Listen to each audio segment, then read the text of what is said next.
Good morning, ladies and gentlemen, and welcome to the Andrew Peller Limited Q4 2025 Financial Results Conference Call.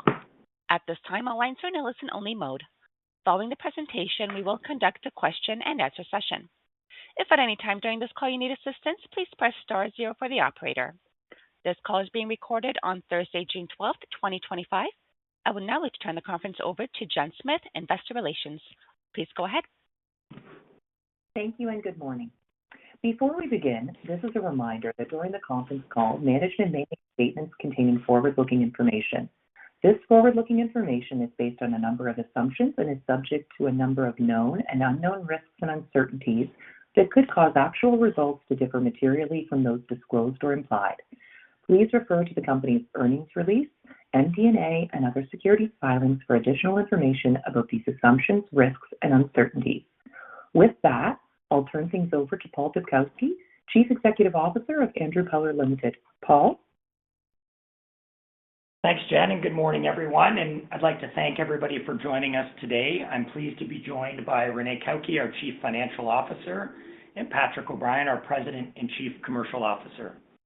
As usual, I'll begin with a review of our operational and strategic highlights from the fourth quarter and fiscal year, and then Renee will walk us through the financial results.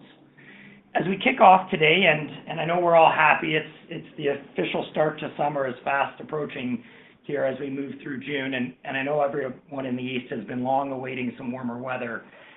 There is a real energy across our company and the industry as we're seeing more guests visiting our beautiful estates in Ontario and BC. Patios are getting busier across the country. There's growth and life in our vineyards, and preparations are well underway for the upcoming harvest. And while it's early in the growing season, early indications are that there will be a very good harvest in Ontario and a strong start to the recovery in the Okanagan after the challenging winter events from 2 winters ago. We will provide a further harvest update during our Q1 conference call. Focusing on our results, it was a strong fiscal 2025 for Andrew Peller. We continued to outperform the category and expand in important new channels and growth categories, with revenue ending the year at an all-time high outside of the first year of COVID, which we all know was an anomaly. At the same time, we delivered meaningful improvement in gross margin, EBITDA, and free cash flow, while continuing to reduce debt levels and create capacity for future growth. This performance reflects the great work of the team as we drove growth and improved both operational and financial metrics across the core business. Looking more closely at our performance, I'm pleased to report that we grew share in fiscal 2025 across all major markets and continue to be one of the fastest-growing domestic wine suppliers. While overall wine consumption was down modestly across the industry, we are outperforming the category by meeting consumer needs through both popular and innovative product offerings and by adapting quickly to the changing distribution landscape in Ontario. While it's early days, we also saw an overall pickup on domestic wine volume late in the year as consumers turned to made-in-Canada offering. Given our national presence and product breadth across approximately 50 brands, from value-priced to premium VQA, we are well-positioned to benefit from any sustained change in consumer behavior and ongoing growth in domestic consumption. And we are not being a passive beneficiary of these changes. You will see us investing in promoting the great wines in great wine regions Canada has to offer. We truly believe there is incredible opportunity in front of us as an industry to drive sustained growth share for domestic wines, which will have a significant economic impact across the regions, provinces, and all of Canada. We at Andrew Peller will take a leadership role in driving this.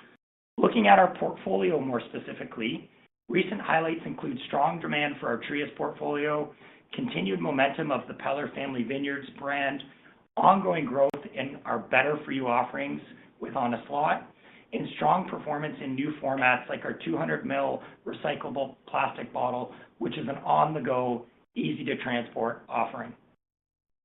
During the past year, I'm proud of how quickly we adapted to capitalize on the huge change in Ontario's distribution landscape, which saw 4,000 new distribution points come online across the province.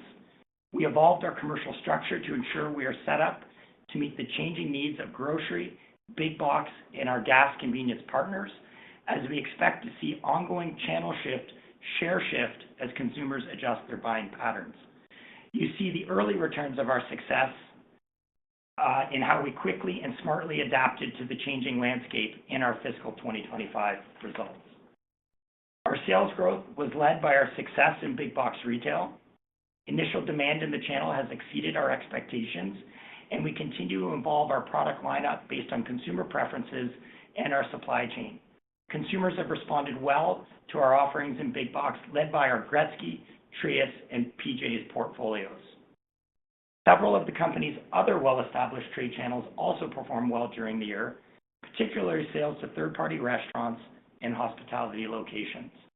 We did see some softness in estate sales due to tightening consumer economic conditions, and as expected, a moderate decrease in the company's retail store network after the new expanded distribution came into effect in Ontario. In addition to our revenue growth, we were able to deliver meaningful improvement in gross margin during the quarter and the year. Margins for the year rose above 40%, which is a meaningful achievement in light of the inflationary environment that existed over the last several years. The margin improvement was supported by execution on our $20 million cost savings program, which we completed in fiscal 2025, with a focus on reducing costs and driving efficiencies in bulk wine, concentrates, packaging, and other raw materials. In addition to the improved performance and growth in our base margins year over year, which is a testament to the health of our core business, as you will see in our disclosures, our margins and profitability for fiscal 2025 also reflect the initial benefit of the Ontario government's recently announced Ontario Grape Support Program. This program is intended to increase the amount of Ontario grapes in every bottle of locally produced blended wine.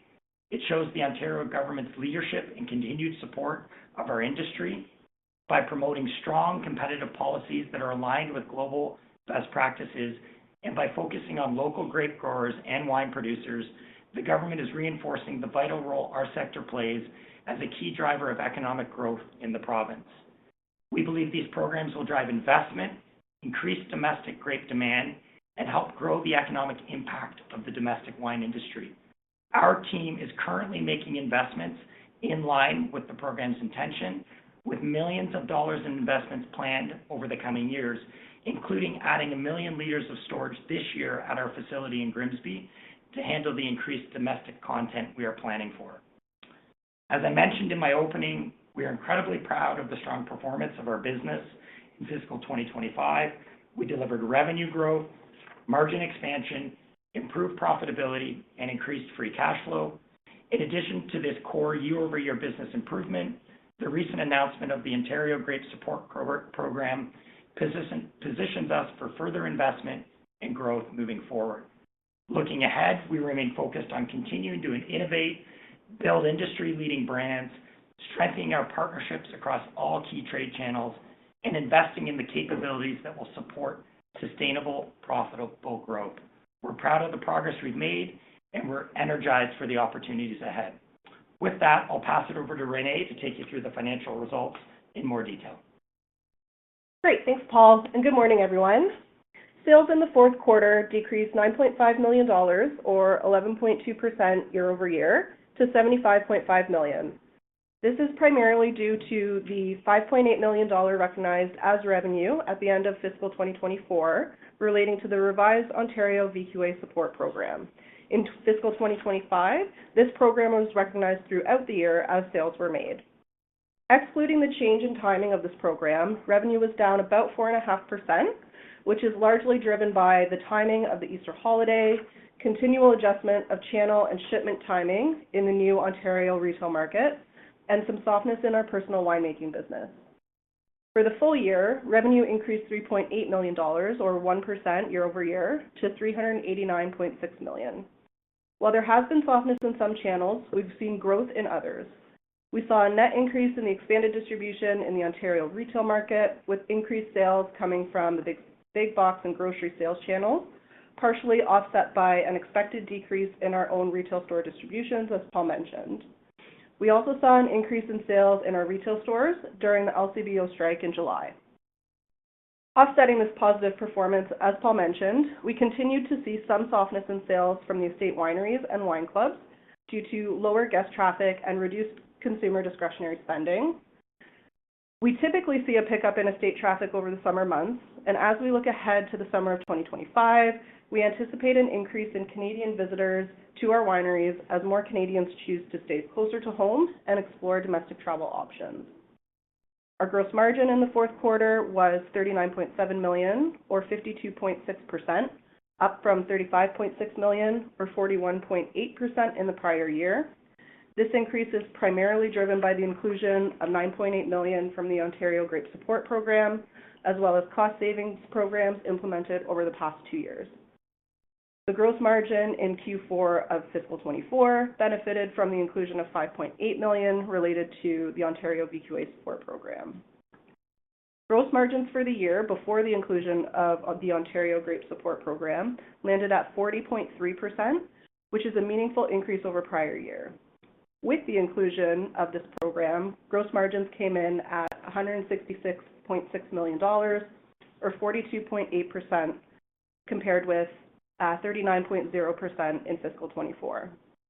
The increase in gross margin over the prior year was driven by the previously mentioned government support programs, volume growth from Ontario retail modernization and the LCBO strike, as well as pricing optimization, operational efficiencies, and cost savings initiatives. Gross margins do continue to be somewhat impacted by channel mix and inflationary cost pressures, and in response to these pressures, we are continuing to execute cost savings program and formulation changes to keep our costs down. Selling and administration expenses were $26.2 million for the quarter, down $9.6 million from prior year. The expenses in last year's Q4 included non-recurring expenses relating to John Peller's retirement and transition. As a percentage of sales, expenses decreased to 34.7% in the quarter compared to 42.1% last year. Selling and admin expenses for the year were $103.7 million, or 26.6% of sales, compared with $109.8 million, or 28.4% in fiscal 24. EBITDA increased to $13.5 million in the quarter, up 46% from $9.6 million last year, and EBITDA for the year came in at $62.9 million, up 25% from $50.3 million in the prior year. This increase was driven by the net increase in sales in our B2B channel and favorable margin as a result of continued cost savings and the Ontario government support programs. Excluding the impact of the Ontario Grape Support Program, base business improved significantly in the year, with growth in revenue and margin in the year and higher growth in EBITDA. Now looking at our balance sheet, at the end of the year, inventory decreased to $170 million versus $192 million at the end of fiscal 24, as we have had increased sales and reduced costs due to our cost savings initiatives. We have also been actively managing our on-hand inventory through improved planning processes while optimizing our on-hand inventory levels for future performance. We're encouraged by our improved cash generation and debt reduction, reflecting our efforts on working capital improvements, cost reductions, and overall operating efficiencies. In fiscal 25, we generated $60.2 million in cash from operations compared to $38.1 million in prior year, and we also reduced our net debt position from $208.5 million at the end of last fiscal year to $182.4 million at the end of this year. Our debt to EBITDA ratio decreased to just under 3-to-1 compared to just over 4-to-1 at the end of last fiscal, and we had remaining capacity on our revolving credit facility of about $68 million. Thank you, and I'll now pass it back to Paul for closing remarks. Thank you, Renee. It really has been an incredible year, and as we've highlighted, fiscal 2025 was a year of significant progress for the company. We grew revenue and market share, we improved profitability, we generated increased free cash flow, lowered our debt level, and positioned the company for future growth and long-term success. As we look forward into fiscal 2026, we are focused on continued top-line performance and profitability expansion. Our confidence is grounded in the strength of our brands, our distribution, our people, and our financial position. And these fundamentals are now further supported by strong best-in-class policies that recognize the role of our sector as a key driver of economic growth. We believe the domestic wine industry is positioned for growth, and we will play a leadership role in supporting this. To our customers, partners, and shareholders, thank you for your continued support. And to our employees across the country, a huge thank you. None of our success is possible without you. I'm proud of what we've accomplished together this year, and I'm truly confident in our path forward together. With that, I'll now turn it back to the operator to open the line for any questions. Thank you. Ladies and gentlemen, we will now begin the question and answer session. Should you have a question, please press the star followed by the 1 on your touchtone phone. You will hear a prompt that your hand has been raised. If you are using a speakerphone, please lift the handset before pressing any keys. The first question comes from Luke Hannan at Canaccord Genuity. Please go ahead. Thanks. Good morning, everyone. I wanted to ask a little bit more about the OGSP. Maybe it's a two-part question. First, can you confirm the $9.8 million that you got during the quarter? That's sort of like a catch-up amount that you would have gotten for essentially the entire year. And then secondly, what should we be thinking about to put into our models for the year ahead? Thanks. Yeah, thanks, Luke. Great question. Yeah, the $9.8 million that was booked in the fourth quarter reflects a full year allocation under the program. So that pickup is in Q4 because it related to the April 1, 2024 period to the March 31, 2025 period. And so that does relate to it lines up with our fiscal, so it related fully to our fiscal 2025 year. Moving forward, and we can't confirm this 100% on the call, we're working towards being able to record it quarterly moving forward with the expectation that we will receive the cash initially in Q2 of our fiscal year. So we expect to receive our allocation under that plan in Q2 of this year, what we recorded at the end of fiscal 2025. We'll start likely recording the program on a quarterly basis moving forward with the cash coming in after the fact. It's difficult to give an exact number. The program is meaningful. It really is about putting more domestic grapes in every bottle of blended wine. And it really shows a belief in our domestic industry overall. We expect to be able to grow our allocation under the program. All industry partners out there want to put more domestic grapes in every bottle. They're reformulating and making sure that we're achieving the desired intention of the program. So I can't give an exact number. It's early days, but we would expect to be able to grow that number going forward. And our hope is to be able to record it quarterly, but the $9.8 million is a full year allocation. Got it. Appreciate that. Thanks. And then maybe as a follow-up to that, I know in the past you've mentioned that longer term gross margin should probably be in and around maybe 42 to 43%. And I realize there's a number of headwinds out there, and forefront among them is this consumer spending malaise that we've seen recently. But in practice, and I mean the details of this program are such that it seems like it's going to be in place now for 5 years. Is it fair to say then that long-term margin target is perhaps not 42 to 43%, but maybe a little bit closer to the mid-40s at that point? Yeah, I mean, good question.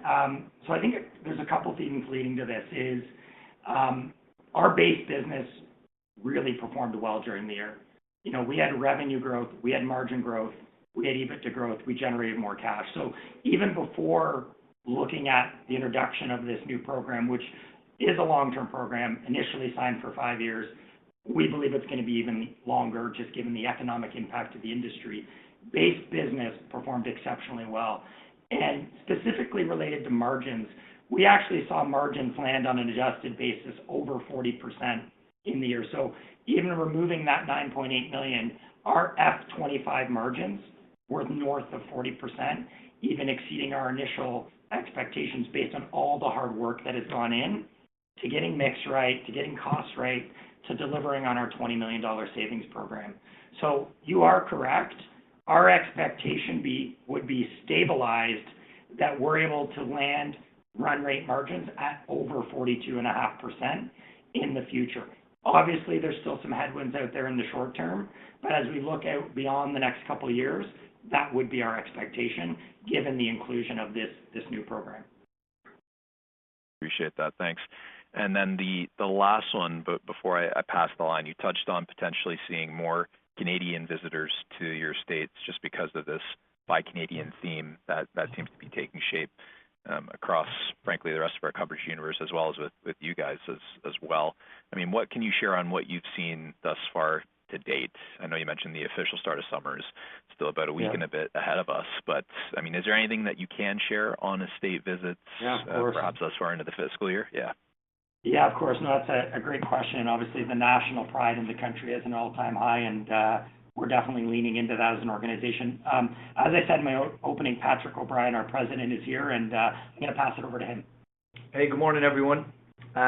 So again, I'm just going to add a little bit more color on that question around our estates. So again, as we've touched on in the past, we're really proud of, the properties that we've assembled here across Canada. Again, our team continues to perform, I think, amazingly well.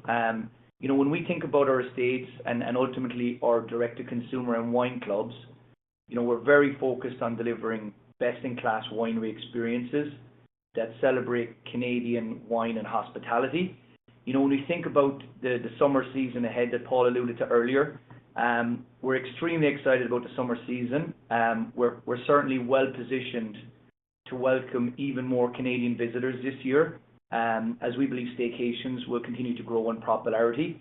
Just to add a little bit more color, we have really beefed up, the programming that we offer and the experiences that we also offer all of our guests for the coming season. So, some really good examples would be, in Western Canada, one of our coveted estates, Tinhorn Creek, we brought back our concert series, which again is a really, really popular and significant investment on our side. In, Eastern Ontario, as Paul alluded to, our Trius brand is performing extremely well, and we're bringing back a couple of events this year, and I think the biggest event will be in August with our Trius Sparkling event. So just to name a few, I think really, really strong programming and activations. We're very optimistic around staycations and that being a big opportunity for us, and we're certainly seeing some positive momentum as we've kind of turned the corner to F26. That's great. Thank you very much. Thank you, ladies. As a reminder, if you have any questions, please press star one. The next question comes from Nick Corcoran at Acumen Capital. Please go ahead. Good morning, and thanks for taking my questions. Thanks, Nick. Good to hear from you. You mentioned in your prepared remarks good momentum in your brands, including Trius and Gretzky. Can you maybe just key in on how Gretzky specifically has performed in the last few months and any trends you've seen? Yeah, that's a good question. I mean, we have seen, candidly, great momentum across all of our brands. That was there before, kind of the more national buy local movement, but certainly that movement has put some energy behind all Canadian brands, and our brands are no exception. So lots of great momentum. Trius is performing very well. As you said, it's very current in terms of the sparkling category and sparkling, lean of that brand, so we're excited about that. But our Gretzky brand is one of the leading VQA brands nationally. We acknowledge there was a few negative news cycles out there, but it quickly dissipated. And to be honest, the Gretzky brand is all about Canadiana. It really stands on its Canadian values. Essentially, all of our product is sold in Canada, employs Canadians. We have our great estate down in Niagara, and we spend a significant amount of money, tens and tens of millions of dollars in the local economy in Niagara. So, definitely investing in all of our brands, and all of them are strong and delivering for us. That's good color. And maybe moving on to investments you're making in the business, what would you expect for CapEx in fiscal 26? Yeah, we're going to be in and around our normal run rate. This year we had an investment. We had a little extra capital go into Port Moody to prepare the property for eventual sale, but I would expect us to be in that kind of $15 to $17 million range which is generally our normal run rate. We can manage within that, and any costs around any replanting we're doing, any improvements at our facilities, can be captured within that total. Good. And then one last question, any update on Port Moody? Yeah, we're still active on it. I mean, I fully acknowledge the real estate market is bumpy out there. I'd be remiss not to recognize what's happening, certainly in the Toronto area and in and around Vancouver. We have partners out there that are helping advise us. We're actively engaged with the development community. We will sell that property. It still has significant value to us. It's a bit of a timing consideration on when we get the right price and it's the right time to sell it. So, I'll provide an update on our Q1 call as well, but still working through the process. Thanks. I'll pass the line. Thanks, Nick.